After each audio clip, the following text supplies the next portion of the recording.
Government contracts are a big opportunity. They can help your business grow. But winning them is not easy. It is a battlefield. For minority and women-owned business enterprises, this battlefield is even harder. You are often a smaller company. You have fewer people. You have less money than the big players. The rules can be confusing. The paperwork is a mountain. You must climb this mountain to even get a chance to compete. It is a difficult mission from the very start, one that tests your will and your resources before you even place a single bid. This is the reality. You must accept it. Then, you add unions to the fight.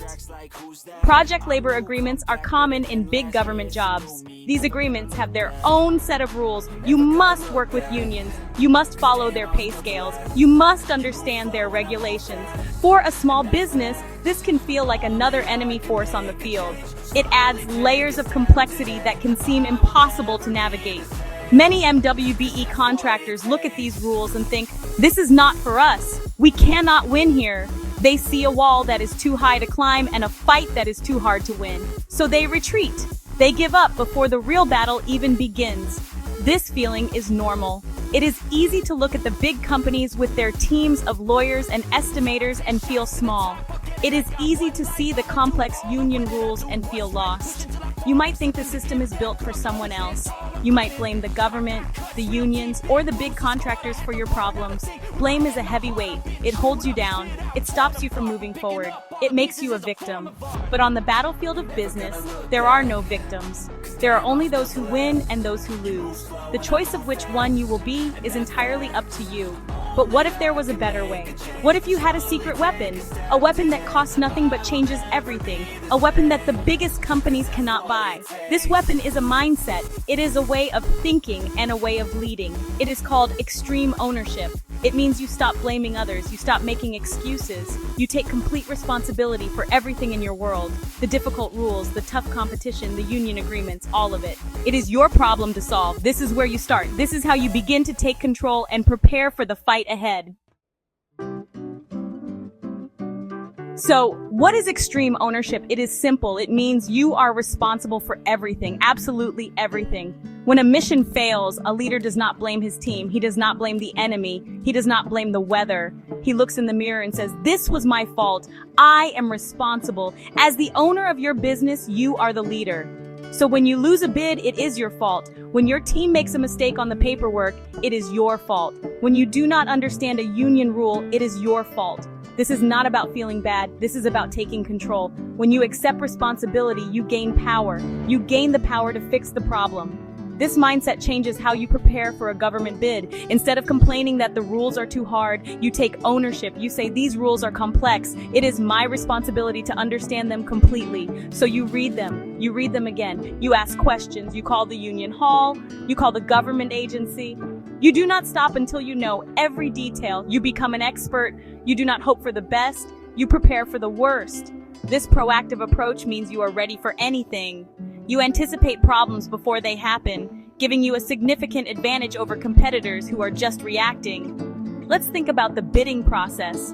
A leader with extreme ownership does not wait for information. They go find it. They build a checklist for every single document needed. They create a timeline and work backward from the deadline. They check every number, every form, every signature. If a problem comes up, a missing document or a confusing requirement, they do not panic or blame. They own the problem. They immediately ask, okay, what is the solution? This focus on solutions, not problems, keeps the team moving forward. It builds a culture of action, not a culture of excuses. This is how you start to build a machine that is effective and efficient. This is the opposite of what most people do. Most people look for someone else to blame. The government didn't give us enough time. My supplier sent the quote too late. That union rule is unfair. These are all just excuses. They give your power away. When you practice extreme ownership, you listen to those excuses and you reject them. You say, we did not manage our time well. We did not follow up with our supplier early enough. We did not do the research to understand that union rule. Taking ownership is the first and most important step to winning. It is the foundation for every other leadership principle. It is your secret weapon. Now let's get into the details. How does this mindset help you in the real world of bidding? Let's talk about teamwork. The principle is cover and move. In a firefight, one soldier lays down covering fire so their teammate can move to a better position. Everyone works together to accomplish the mission. In bidding, your team is not just your employees. It includes the union, the government agency, and your subcontractors. You must all work together. Don't see the union as an enemy. See them as a partner. Call them, meet with them. Ask them, how can we work together to make this project successful? This builds trust and makes you a preferred partner. Another key idea is decentralized command. As the leader, you cannot do everything yourself. If you try, you will fail. You must empower your team, your estimator, your project manager, your office assistant. They are your soldiers on the front line. You must give them clear instructions. You must explain the mission. Our goal is to submit a perfect winning bid by this deadline. Then, you must trust them to do their jobs. Give them ownership over their tasks. When they can make decisions without asking you for every little thing, your business moves faster. It becomes more agile and can react to challenges much more quickly than a top-heavy organization. This brings us to prioritize and execute. When you are preparing a bid, 100 things are happening at once. It is chaos. You can feel overwhelmed. A good leader steps back from the chaos, determines the biggest priority, and focuses all energy on that one thing. What is the most important task right now? Is it getting the final cost from a subcontractor? Is it clarifying a rule with the agency? Figure it out, then attack that problem until it is solved. Once it is done, you move to the next priority. Relax, look around, make a call. This simple process, prioritize and execute, turns chaos into order and helps you get the most important work done first. Imagine a problem arises. 2 days before the bid is due, a key subcontractor pulls out.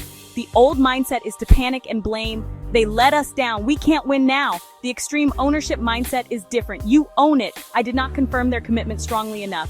Now, what is the solution? You prioritize. The most important thing is to find a replacement. You execute. You get on the phone and call every possible partner you have. You tell your team, we have a problem, but we will solve it. Let's focus. This leadership keeps everyone calm and focused on the mission, not on the problem. This is how you lead your team through the trenches. Winning big contracts is not about luck, it is about discipline. Discipline equals freedom. This is a core truth.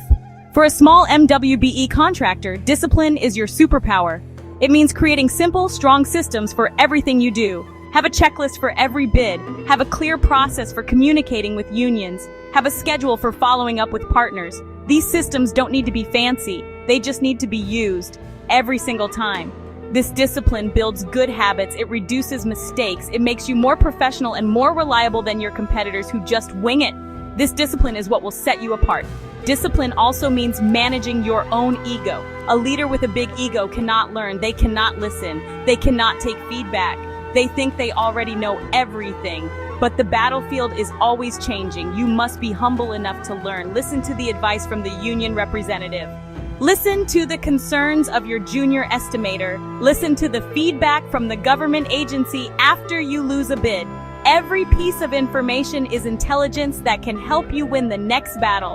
A humble leader is a smart leader. They are always learning, always adapting, and always getting better. This is a discipline that leads directly to more victories. Ultimately, your success comes down to you. It comes down to your leadership. As an MWBE contractor, you may feel like the underdog, but your size is an advantage. You can be faster.